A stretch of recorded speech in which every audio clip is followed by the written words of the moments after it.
There's 3 things that make a ram legal in most of Alaska. At least one of the horns has described a 360-degree circle when viewed from the side.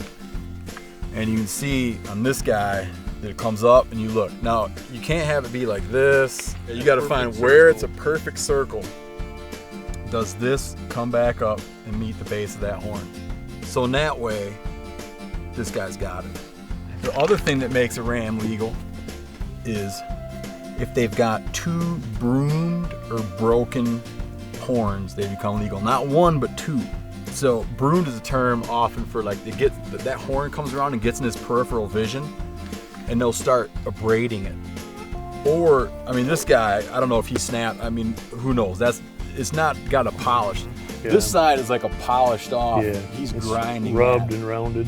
This side, it's hard to say what happened to him. That's, and that's sort of a classic, what people would call a broomed horn there, especially if you were talking about Rocky Mountain bighorns. That's just exactly how they're going to look, broken off, kind of ragged looking. You'd probably have a tough case to make if you went in and said that's broomed. I don't know. You wouldn't want to rely on that. The other final way, and the trickiest way, is you count growth rings. Paul, give a version on the growth rings here. Well, you can see them. They're these very distinctive dark rings around here that are annual growth. The catch is that it can be really deceptive on spotting those. You're going to have a small section up here, which is the lamb tip, which they started with, and then you'll have, somewhere down around in here we can see this is probably his 2nd year ring.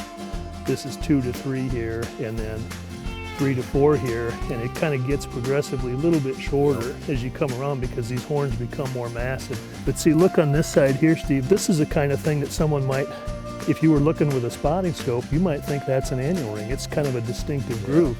But now come around the inside and look where that is, right here, really, and there's nothing there. So you can see that's kind of a good example of what someone might see as a false ring. Yeah.